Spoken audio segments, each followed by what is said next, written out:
libertação que está tão difícil de acontecer, ou uma cura que está tão difícil de acontecer. E isso eu não digo neste momento sobre a sua casa, sobre a sua família, mas eu digo sobre você mesmo, uma particularidade sua, um processo seu que você está vivendo. Nesse momento, apresenta diante do Senhor, porque eu quero te dizer que eu não consigo ouvir. Eu não consigo ouvir o gemido inexprimível da tua alma. Eu não consigo compreender. O meu ouvido não consegue mensurar aquilo que a sua alma está gritando e pedindo. Mas eu quero te dizer que o Espírito de vida, Ele está aqui.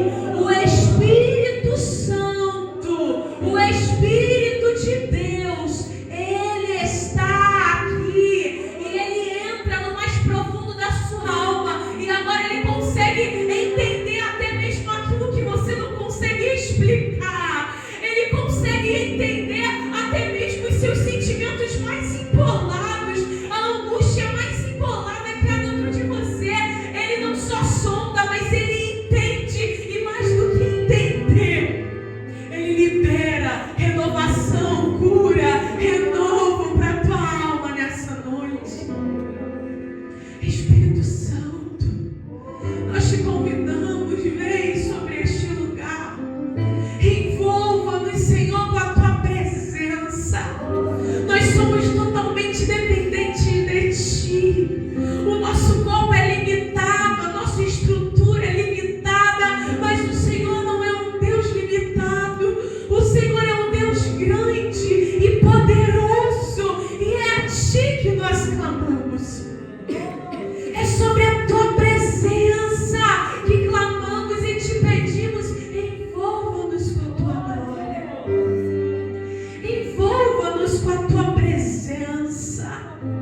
Senhor, cada particularidade de dentro de nós, da nossa alma. Senhor, os cárceres que ainda existem dentro de nós, os cantos escuros que ainda precisam da tua luz. Senhor, estamos aqui totalmente despidos diante de ti. Estamos aqui totalmente despidos, sem máscara de religiosos, sem máscara, Senhor, de santos. Não, somos humanos, falhos, pecadores, que precisamos de ti todos os dias. Estamos aqui diante de ti te pedindo, vem sobre nós. Vem sobre nós e toca, Senhor, aonde talvez não foi tocado antes. Cura, Senhor, aonde não foi curado antes. Renove e restaura aquilo que não foi restaurado antes. Senhor, mas faz, completa a tua obra em nossas vidas. Queremos de fato, Pai, viver o teu evangelho genuíno. Queremos de fato, Senhor, viver aquilo que o Senhor tem programado e reservado para nós. Queremos viver a tua promessa, o teu propósito de forma completa. Estamos aqui, Pai, diante de ti, no início dessa série e até o final dela, declarando: eis-me aqui, estou aqui, faça a tua vontade, completa o teu querer em mim, completa o teu querer em minha vida. Eu não aceito mais ser os mesmos, eu não aceito ser mais a mesma, eu não aceito mais ser o mesmo. Eu quero de fato estar em ti e viver a transformação que o teu evangelho produz em nós. É isso que te pedimos, Jesus. É isso que te pedimos. É isso que te pedimos. É isso que te pedimos, como uma brisa suave, vem sobre nós. Nós precisamos da tua presença. Nós precisamos do teu afago. Nós precisamos do teu amor. Porque sem ti não podemos fazer nada. Em nome de Jesus. Você que pode, abra sua Bíblia em João 12.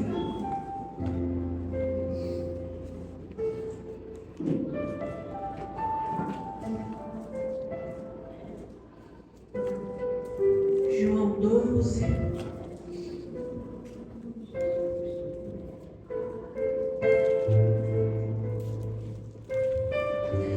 Do 20 ao 28.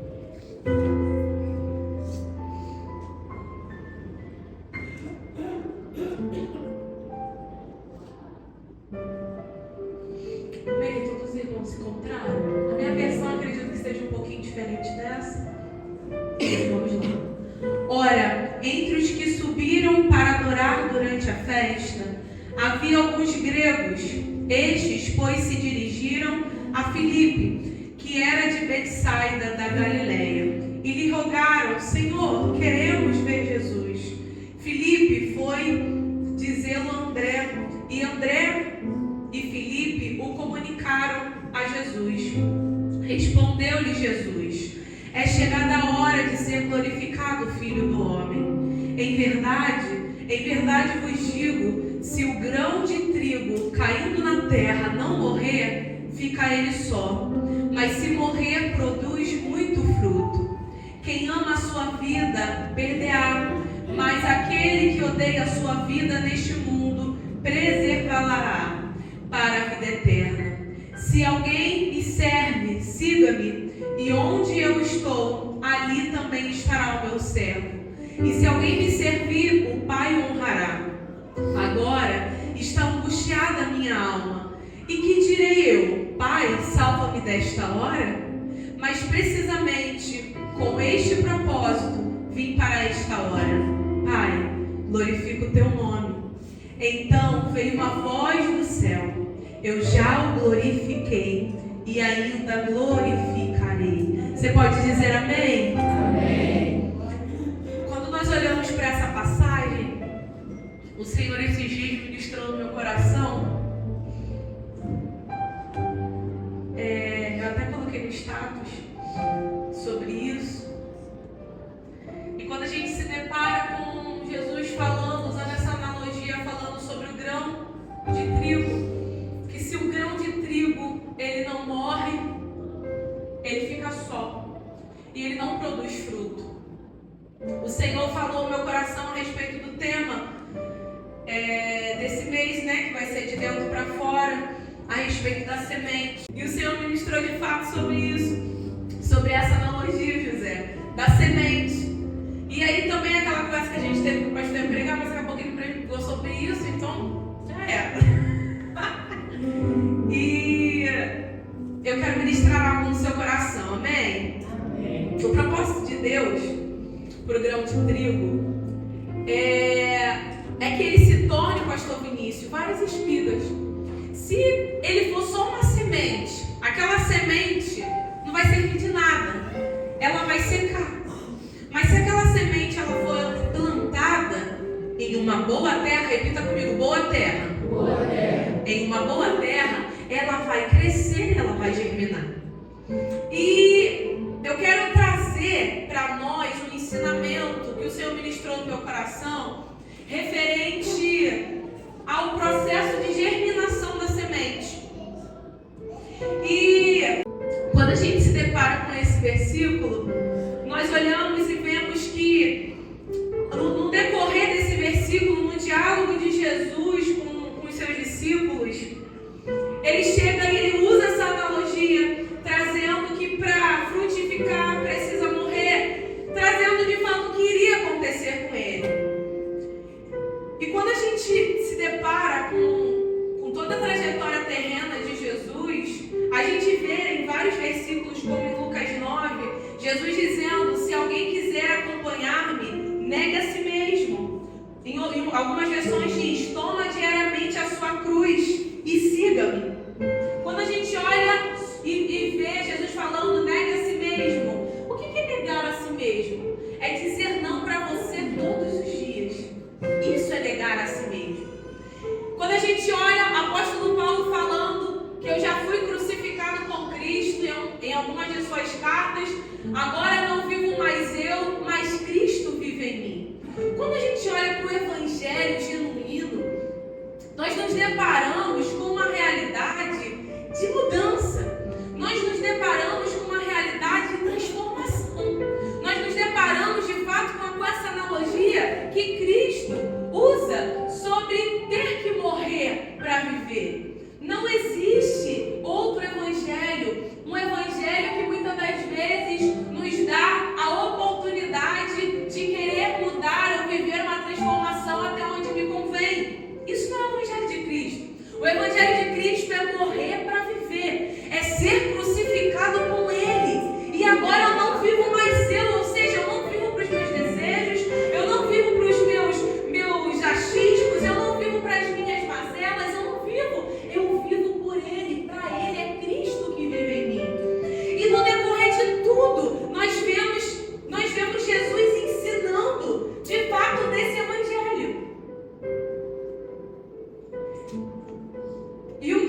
acho incrível, irmãos, é que quando a gente olha para a realidade da igreja de hoje, e quando eu digo a igreja no modo geral, né? Vamos dizer sobre a igreja brasileira, que nós estamos no Brasil. Nós olhamos, pastor Vinícius, um cenário de igreja que na verdade se transformou num clube. Na verdade, muitos vêm para a igreja com o intuito, João, de network.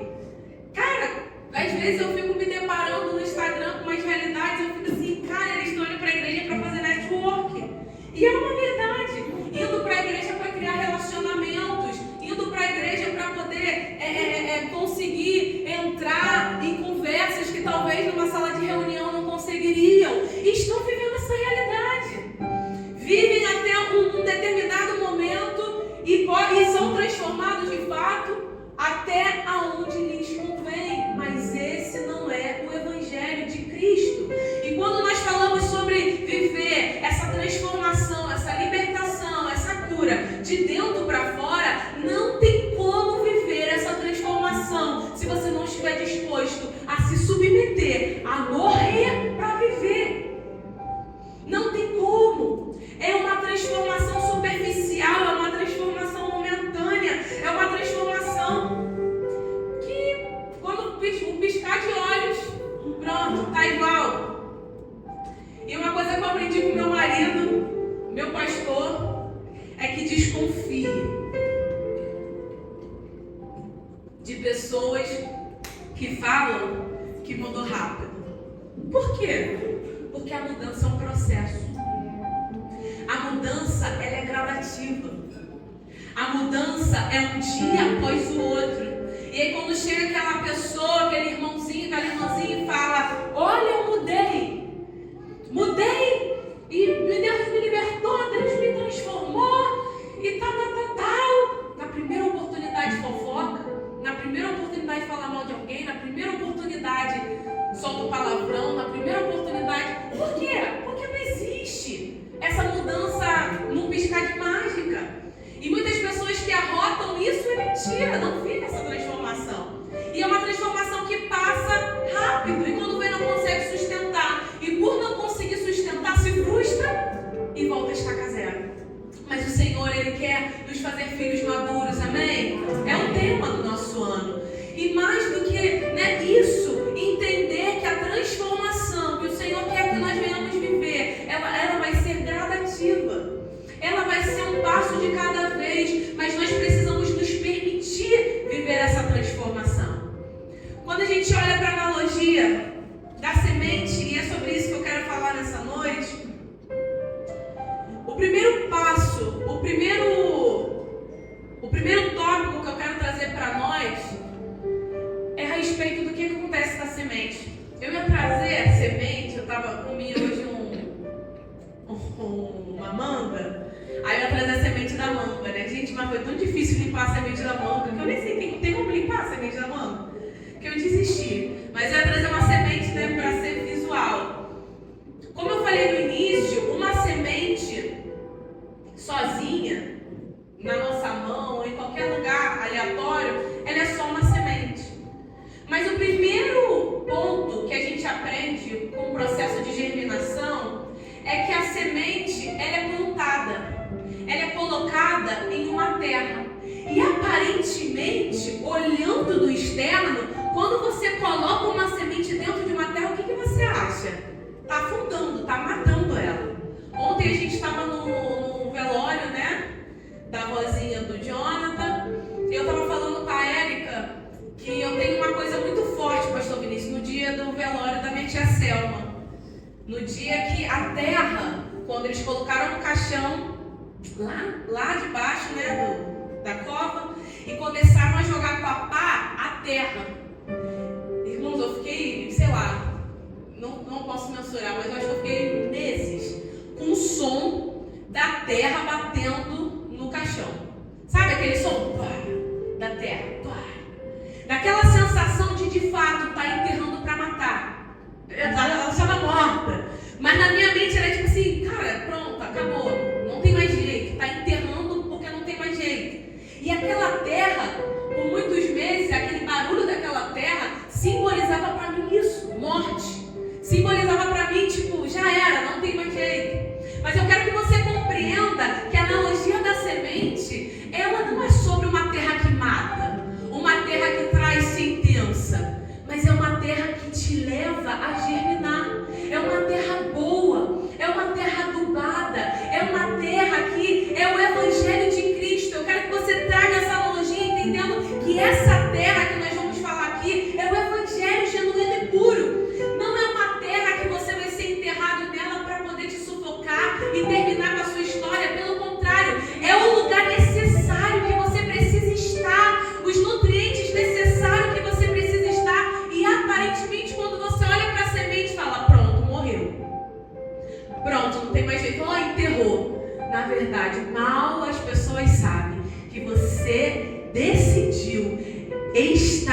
ser depositado, ser plantado no lugar certo, aonde você não vai morrer, né? Fisicamente, mas você vai germinar e crescer. Mas para que eu viva isso, eu preciso morrer. Ué, bugou a mente agora. Para que eu entre nessa terra, eu preciso morrer? Sim. Eu preciso entender que eu não serei mais uma semente. Eu preciso entender que eu vou ser plantado nessa terra e essa terra vai me fazer viver uma transformação. Eu não vou ser mais como a semente. Eu vou me permitir ser transformado, porque essa terra que me envolve, ela vai me fazer romper e viver uma transformação. Então, de fato, eu não vou morrer fisicamente, aparentemente, mas eu preciso morrer aqui, ó, e decidir viver essa transformação. Uma semente que é plantada em uma terra boa, ela precisa decidir ser transformada. Imagina, no processo da germinação de Avanesa Beatriz, ela decide, não quero mais isso não, e sai da terra. Olha que loucura. Não existe isso. Uma vez que você é plantado, que você é envolvido pela terra do Evangelho, o processo é automático da transformação. Mas eu preciso decidir estar nessa terra. Eu preciso decidir morrer. Eu preciso decidir a dizer, eu vou me aprofundar nessa terra. Eu vou entrar nessa terra. Porque eu entendo que uma vez que eu entro nessa terra, é para viver uma transformação. Eu não vou ser mais uma semente que vai morrer sozinha. Eu vou ser uma semente que vou produzir frutos. Eu vou ser uma semente que vou evoluir e crescer e romper. Um dia eu vou romper esse solo. Nós precisamos entender isso. Eu quero trazer para nós então o primeiro passo. Repita comigo: morrer para frutificar. E quando você decide entrar nessa terra, é um processo muito difícil. Porque quando você entra nessa terra, você ainda é semente. Você ainda tem mentalidade de semente. Você ainda não viveu a transformação. Então, ou seja, você é enterrado numa boa terra, mas a sua mentalidade ainda é mentalidade de semente. E aí pode começar a ter os questionamentos e dizer, tá tudo escuro, eu tô sozinho, eu tô solitário, não tá dando certo, eu vou desistir. É melhor sair, é melhor ser uma semente e morrer sozinho. Porque o processo é um dia após o outro. Não é de um dia para o outro que ela vira uma planta. Não é um dia para o outro que ela frutifica. Então ela está na terra, plantada, sozinha, solitária. E é nesse lugar que o Senhor nos ensina a depender só dele. É nesse lugar de escuridão. É nesse lugar do secreto. É nesse lugar, pastor Vinícius, do silêncio. Aonde ninguém consegue chegar lá. Aonde ninguém aparece lá. Aonde ninguém vai jogar uma aguinha para te regar. Não. É nesse lugar que você entende que você só depende dele. É nesse lugar que você olha para um lado, para o outro, você vê escuridão. Você olha para cima, você vê escuridão. Você olha para baixo, você vê escuridão. Mas existe uma terra que te envolve. Mas existe uma terra que te envolve. Mas existe uma terra que te envolve. E esse envolver dessa terra te faz compreender. Eu não estou nessa escuridão à toa, não. Eu não estou nesse processo à toa, não. Eu não vou sair. Não, alguma coisa vai acontecer porque está difícil demais. Alguma coisa vai acontecer porque eu estou sozinho demais. Alguma coisa vai acontecer porque eu não vejo luz no fim do túnel. Alguma coisa vai acontecer. Por quê? Porque existe uma terra que te envolve. Uma terra adubada, uma terra boa que te envolve. E nesse lugar você aprende a ser dependente do Senhor. O segundo ponto que nós aprendemos é rompendo a casca. Repita comigo: rompendo a casca. No videozinho que colocou no início, eu mandei para as mulheres lá no grupo, e você vê que após quando a semente ela é enterrada, ela é colocada debaixo do solo, passa dias e ela começa a crescer raízes de dentro dela. Ué, mas ela não era uma semente? Como que agora uma semente ela começa a criar raízes?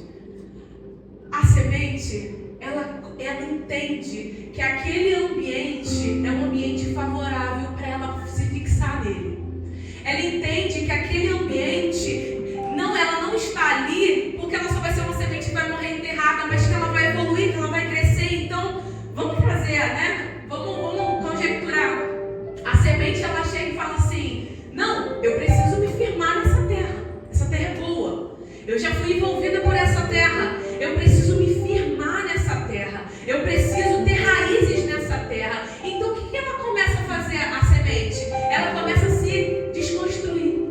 Quando a gente olha para o videozinho, a gente vê que, de fato, aquela estrutura da semente, ela já não é mais a mesma, porque ela rompe aquele padrão. Ela rompe aquela estrutura que outrora ela pertencia. Mas por que ela rompe? Porque ela decide duas coisas: se fixar na terra e encontrar alimentação na terra.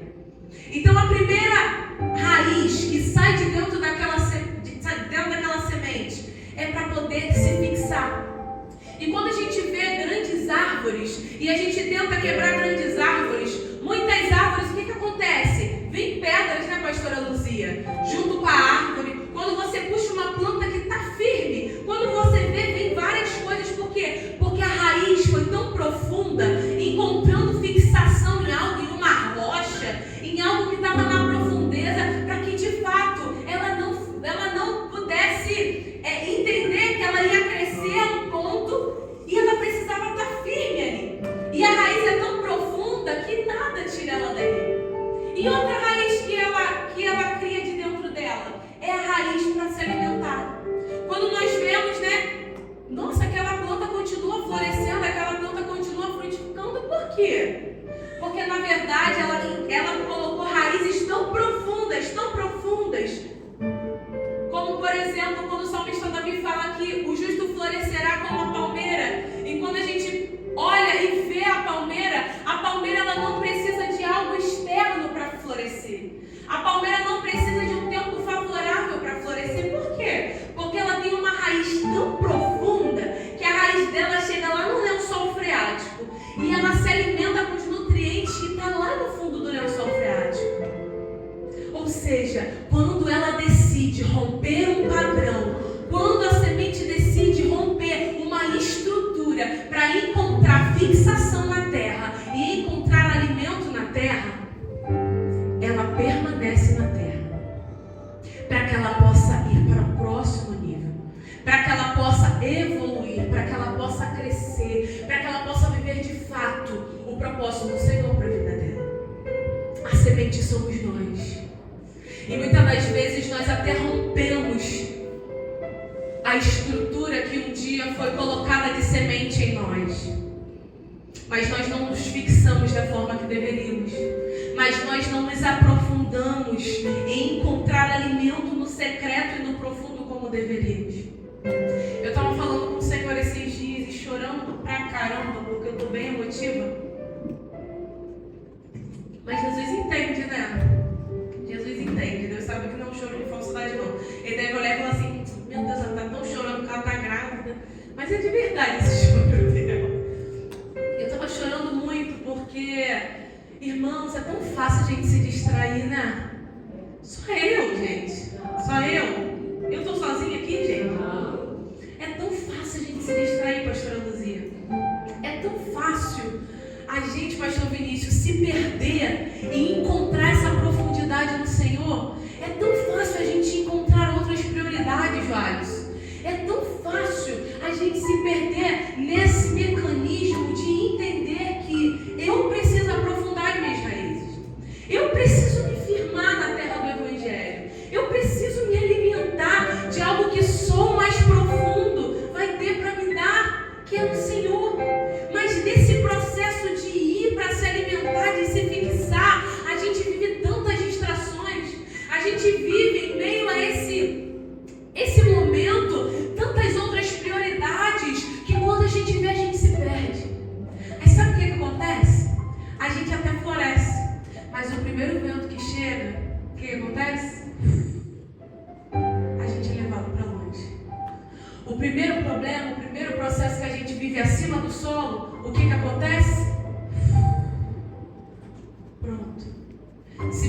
tudo que um dia floresceu. Por quê? Porque não tinha raiz suficiente.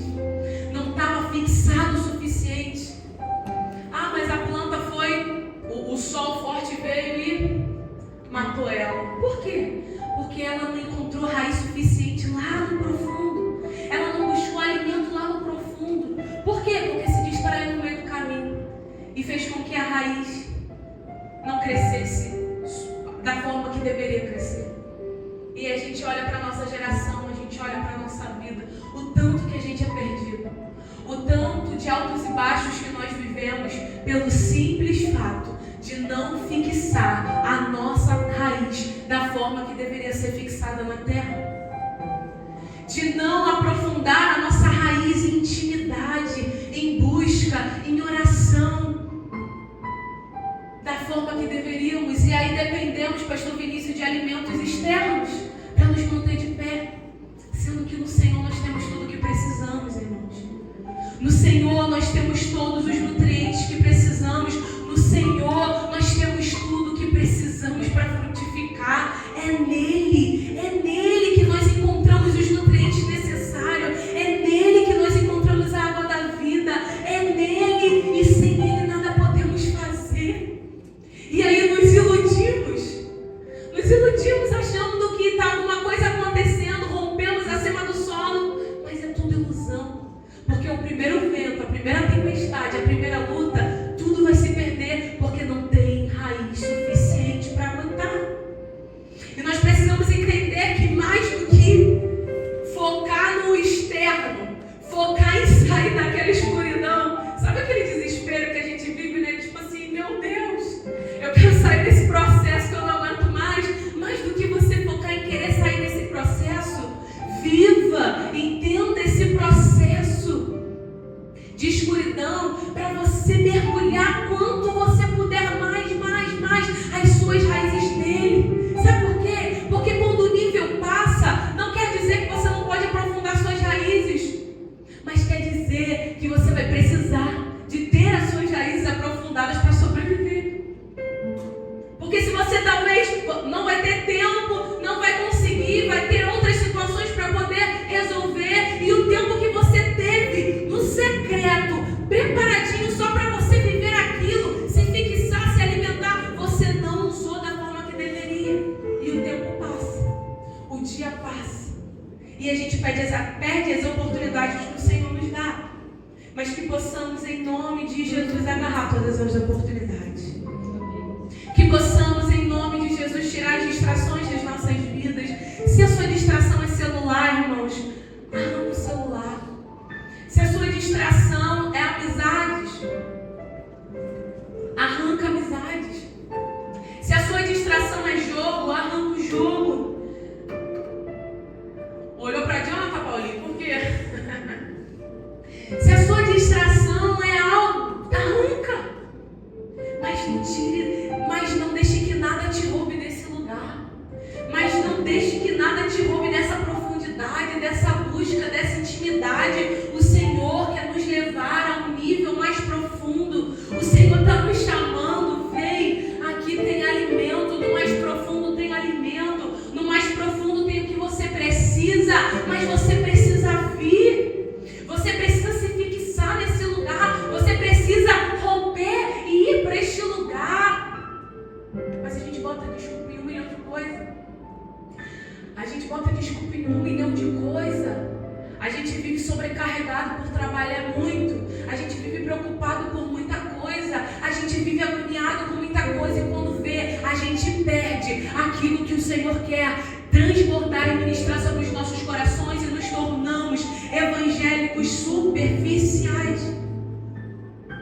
Pessoas que vivem um evangelho superficial, que não produz de fato uma transformação duradoura, mas uma transformação momentânea. Mas o Senhor, Ele nos chama para viver algo duradouro, amém? O terceiro ponto é crescimento gradativo e saudável. Você pode repetir comigo? Crescimento gradativo e saudável. Quando a semente ela rompe a terra, eu fiquei pensando sobre isso. Eu até coloquei lá no grupo das mulheres. ela rompe, ela vê a luz. E aí quando ela olha, caramba, eu rompi, pastor Vinícius. Cheguei no alto, saí daquele momento de escuridão, de solitude, saí daquela fase ruim que eu estava vivendo. Eu rompi, consegui, venci, rompi acima do solo. Mas quando a gente rompe acima do solo, vem outras situações. Porque a gente deixou de ser uma semente, mas a gente ainda não é uma árvore. A gente é só uma plantinha.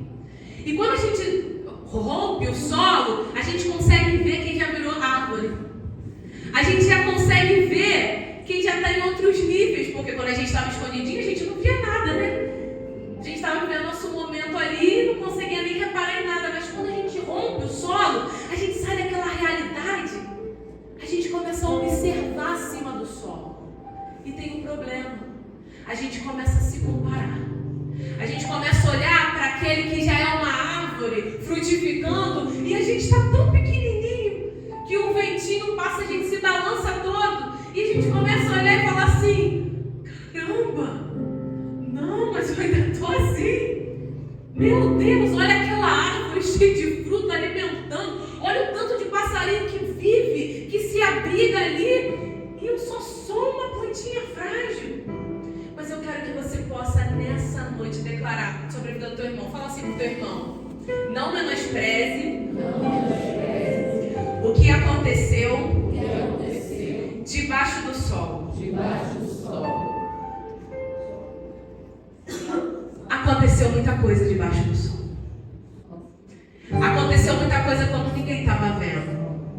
Aconteceu muita coisa quando você estava escondidinho debaixo da terra. Não menospreze os pequenos avanços. Não anule tudo aquilo que você viveu no secreto, porque você está numa fase de olhar e observar e querer se comparar. A comparação, ela gera um coração ingrato e nos impede de evoluir. E nos impede de focar naquilo que o Senhor já fez, já realizou, está realizando e vai continuar a realizar em nossa vida e através da nossa vida. Mas quando nós olhamos para o lado e deixamos com que o coração seja arraigado pela comparação, eu começo a querer viver o tempo que o outro está vivendo e anulo o tempo que eu estou vivendo. E anulo todo o processo que eu vivi debaixo do sol. E muita coisa aconteceu debaixo do sol. Coisas boas, Adão, como coisas ruins, né? Sofrimentos como aprendizado. E aí, a comparação, ela me leva a querer pegar tudo isso e colocar num saco e jogar fora. Mas o Senhor não nos permite fazer isso nessa noite, amém? Amém. Que dos nossos corações possa sair a comparação.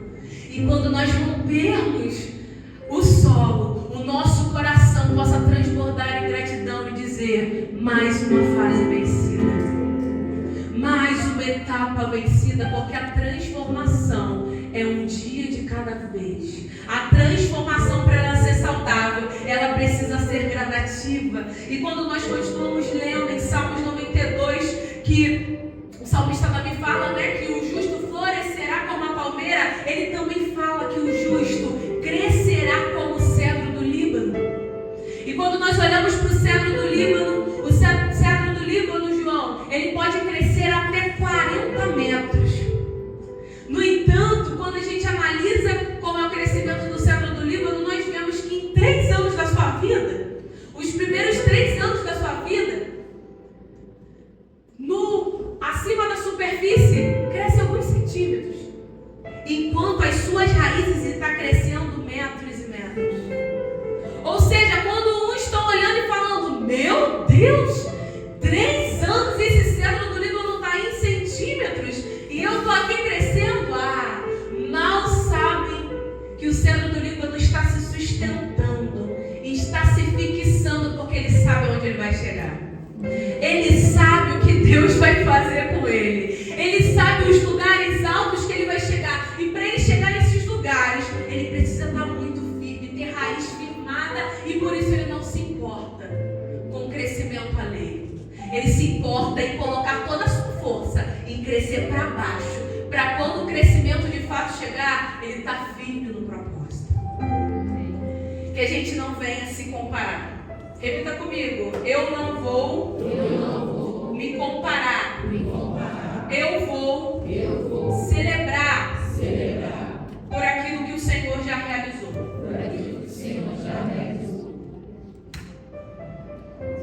Quatro pontos e último ponto.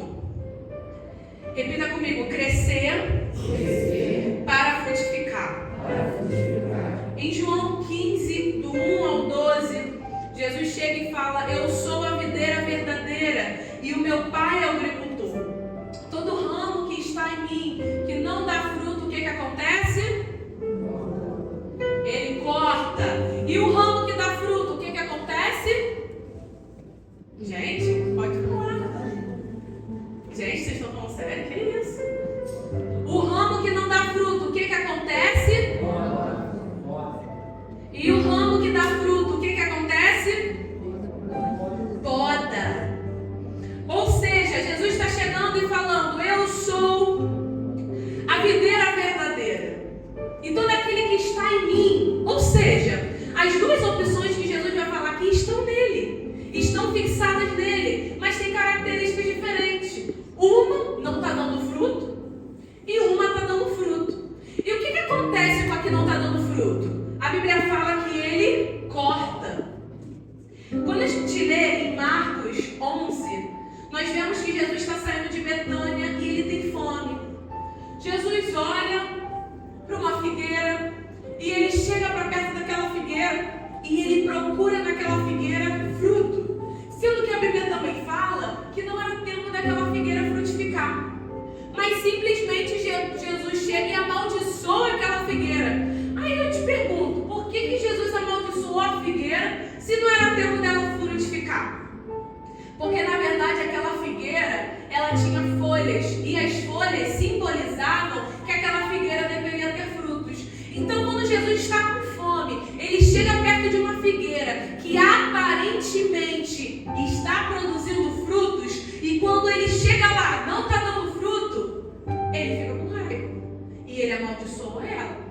Ou seja, aquela figueira estava demonstrando ter algo que ela não tinha. Aquela figueira estava demonstrando ter frutos que ela não tinha. Eu quero que você entenda que Deus, ele respeita o seu tempo de frutificar. Mas existe um tempo de frutificar, amém? Mas chega um determinado momento que para de frutificar. E você se pergunta, por que parou de frutificar? Por que secou? Por que está desse jeito? Porque na verdade não se submeteu à poda. Achou que por frutificar não precisava mudar. Achou que por frutificar não precisava mexer. Não, já está bom. Mas o Senhor diz, aqueles que, para que você possa dar mais fruto, precisa ser podado, precisa ser tirado os excessos. E nós precisamos nos colocar nesse lugar, irmãos, todos os dias. Nós precisamos não achar que já estou fluindo, já estou fazendo, estou entregando frutos para o Senhor, então eu não preciso mais. Não, é aí que precisamos mais. É aí que precisamos ser mais podados, é aí que precisamos tirar mais excessos de nós, porque o fruto, irmãos, não é para a gente, o fruto é do Senhor, é para o reino de Deus, não é sobre nós só somos uma ferramenta dele, amém? E nós precisamos compreender isso. Mas em tudo isso, nós precisamos entender que nós precisamos decidir viver isso. Lá no comecinho da semente, nós precisamos decidir viver essa transformação. A gente estava conversando, eu, pastor Vinícius, Bia, sobre uma frase, eu nem sei se a frase é assim, mas foi o que eu lembrei, que a gente costuma falar: eu não faço para dar certo, eu faço até dar certo. É isso, pastor Vinícius? E a gente usa muito essa frase para coisas financeiras, sucesso financeiros. Não, eu não tenho que fazer para dar certo, eu tenho que fazer até dar certo. E a gente usa isso para o empreendimento, a gente usa isso para alguma coisa, mas a gente não usa isso para a nossa vida espiritual. Você repara que a gente faz até um ponto na vida espiritual? A gente faz até um nível. A gente não declara isso assim, não, eu estou fraco espiritualmente, mas eu vou fazer até dar certo. Eu vou fazer até me levantar. Nós somos os primeiros a desistir. Eu estou falando isso por mim. Nós somos o primeiro a falar: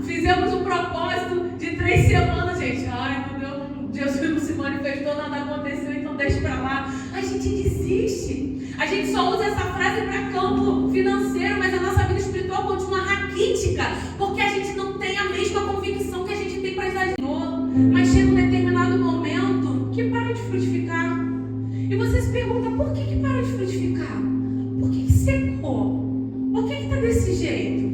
Porque na verdade não se submeteu à poda. Achou que por frutificar não precisava mudar. Achou que por frutificar não precisava mexer. Não, já está bom. Mas o Senhor diz, aqueles que, para que você possa dar mais fruto, precisa ser podado, precisa ser tirado os excessos. E nós precisamos nos colocar nesse lugar, irmãos, todos os dias. Nós precisamos não achar que já estou fluindo, já estou fazendo, estou entregando frutos para o Senhor, então eu não preciso mais. Não, é aí que precisamos mais. É aí que precisamos ser mais podados, é aí que precisamos tirar mais excessos de nós, porque o fruto, irmãos, não é para a gente, o fruto é do Senhor, é para o reino de Deus, não é sobre nós só somos uma ferramenta dele, amém? E nós precisamos compreender isso. Mas em tudo isso, nós precisamos entender que nós precisamos decidir viver isso. Lá no comecinho da semente, nós precisamos decidir viver essa transformação. A gente estava conversando, eu, pastor Vinícius, Bia, sobre uma frase, eu nem sei se a frase é assim, mas foi o que eu lembrei, que a gente costuma falar, eu não faço para dar certo, eu faço até dar certo. É isso, pastor Vinícius? E a gente usa muito essa frase para coisas financeiras, sucesso financeiros. Não, eu não tenho que fazer para dar certo, eu tenho que fazer até dar certo. E a gente usa isso para o empreendimento, a gente usa isso para alguma coisa, mas a gente não usa isso para a nossa vida espiritual. Você repara que a gente faz até um ponto na vida espiritual? A gente faz até um nível. A gente não declara isso assim, não, eu estou fraco espiritualmente, mas eu vou fazer até dar certo. Eu vou fazer até me levantar. Nós somos os primeiros a desistir. Eu estou falando isso por mim. Nós somos o primeiro a falar. Fizemos um propósito de 3 semanas, gente. Ai, meu Deus, Jesus não se manifestou, nada aconteceu, então deixa pra lá. A gente desiste. A gente só usa essa frase para campo financeiro, mas a nossa vida espiritual continua raquítica, porque a gente não tem a mesma convicção que a gente tem para as demais coisas. Esses dias eu vi uma pessoa falando assim, eu dou, até minha prima do Rio, eu faço o meu máximo na academia. E eu sei como está a vida dela espiritual, caraca, ela tá levando o marido dela, poxa, que bacana, né? Estão tendo uma vida saudável, maneira, eu não estou falando, não, inclusive que eu preciso. Mas, cara, ela não faz 1% disso na vida espiritual dela. E também não estou criticando ela, não, eu também não faço o que deveria fazer. Nós não fazemos. Irmão, se a gente coloca, pastor Vinícius, a intensidade que a gente tem para o trabalho, a intensidade que a gente tem, de acordo com o Renato, para as outras coisas, na nossa vida espiritual, cara, tamanho seria pequeno para a gente. Nossa família já teria sido alcançada, o bairro teria sido alcançado, com a convicção que a gente tem para as outras coisas, com o posicionamento que a gente tem para as outras coisas, com a intensidade que a gente tem para as outras coisas. Mas a gente não faz, porque a nossa vida espiritual sempre fica em segundo plano. A busca ao Senhor fica em segundo plano, sabe por quê? Afinal, Jesus me conhece. Afinal, Jesus conhece minha estrutura. Afinal, não estou bem. Mas a gente não tem que trabalhar assim mesmo? A gente não dá um jeito assim mesmo para as outras coisas? E por que para Jesus a gente não dá um jeito? Por que para Jesus a gente não regaça a mão e faz o que precisa ser feito e decide de fato viver essa transformação? Nós lemos em João 15, permaneçam em mim, porque sem mim nada podeis fazer. Nada. Quando a Bíblia diz nada, é nada. A gente só parece que estamos sobrevivendo, mas se não